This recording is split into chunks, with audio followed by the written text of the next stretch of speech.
Historic preservation is about taking the best of our past and preserving that for our future.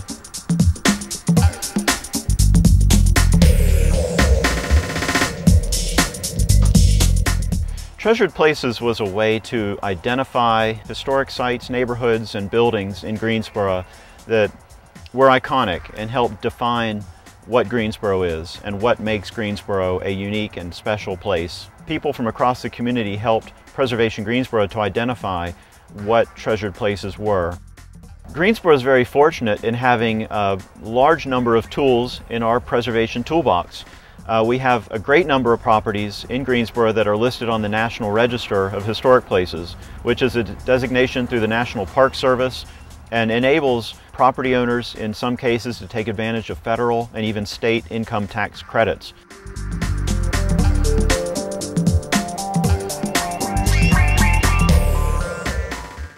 War Memorial Stadium is a great example of one of Greensboro's most treasured places. It was constructed as a memorial to honor those Greensboro citizens who gave their life in the First World War. Having War Memorial Stadium and the farmers market across the street from each other in downtown Greensboro certainly creates a great historic focal point for the community.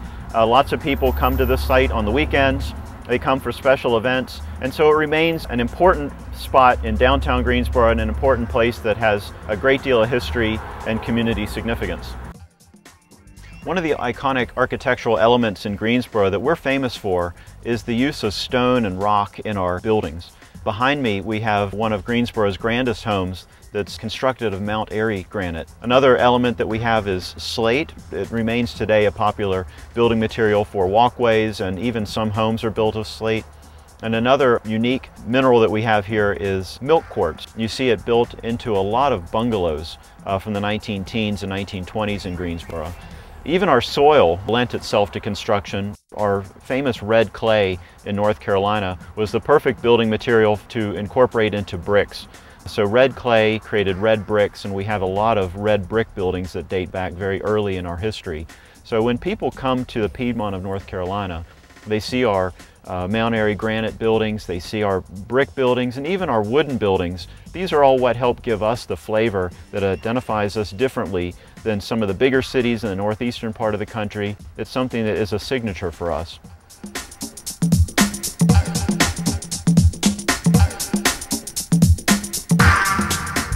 Greensboro's neighborhoods are among our greatest asset.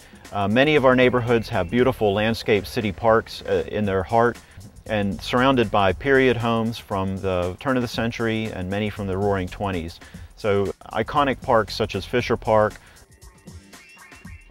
Latham Park, Lindley Park, all are treasures that Greensboro citizens enjoy every day, and it's something that we definitely want to see preserved and cultivated and enhanced in the future.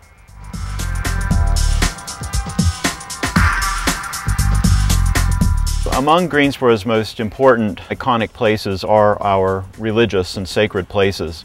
We have some historic buildings that date back to the 1820s and 1830s, such as Buffalo Presbyterian Church in the north side of the city. Other historic buildings were constructed during the Victorian era. West Market Street Methodist Church is a great example of Richardsonian Romanesque architecture and is one of the best of its example in the entire state of North Carolina. But a majority of Greensboro's most impressive sacred places were constructed during the Roaring '20s. Behind me is Temple Emmanuel, which was designed by New York architect Hobart Upjohn. Upjohn designed 4 impressive sanctuaries here in the city, including First Presbyterian Church, Holy Trinity Episcopal Church, and Grace United Methodist Church on West Friendly Avenue. All of these buildings are recognized throughout the state of North Carolina as significant buildings that were very well designed with the best materials available at the time and remain today iconic features of our landscape in Greensboro. Other important buildings such as Our Lady of Grace Catholic Church on West Market Street were designed in the 1950s and were some of the last of that generation of churches that included some of the best materials that were available of its time. All of these historic sanctuaries are features in the landscape that we work very hard to cultivate an appreciation of and to enable congregations to preserve and make sure that they are well taken care of for future generations to enjoy.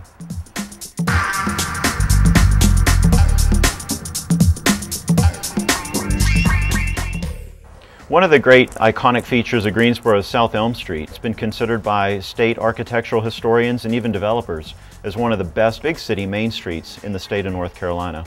We have architecture that ranges as early as 1885 all the way up to modern architecture. There's a mix of uses, residential condos and apartments that sit on top of commercial storefronts and restaurants. People love to go there for the diversity of spaces, the diversity of architecture, and it's all within a proximity that's very walkable. Other cities in the state don't necessarily have the degree of architectural diversity, and certainly not the degree of historic buildings that help create that sense of place that people really enjoy spending an evening or a weekend exploring.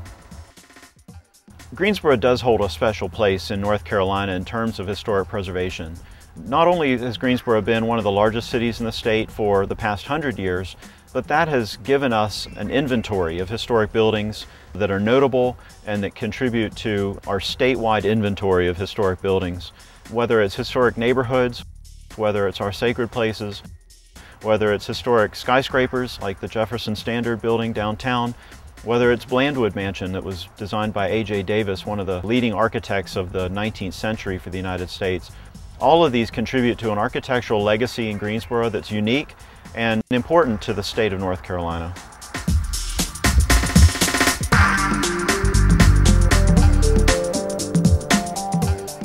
Residents know when there's an historic building that means a lot to them. They know they can come to us. We have a great deal of resources at our service.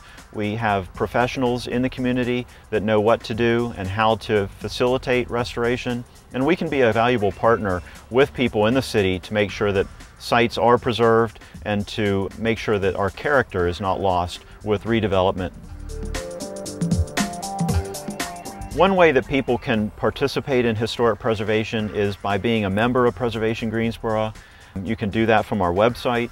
Some people might enjoy joining our Facebook page. Others might just enjoy being connected through our Landmarks news magazine, which members get and enjoy reading articles and information about historic Greensboro. But we're trying to build a network in Greensboro of people who value historic places and understand the importance of the economic development of historic places in cultivating a unique sense of place that Greensboro has.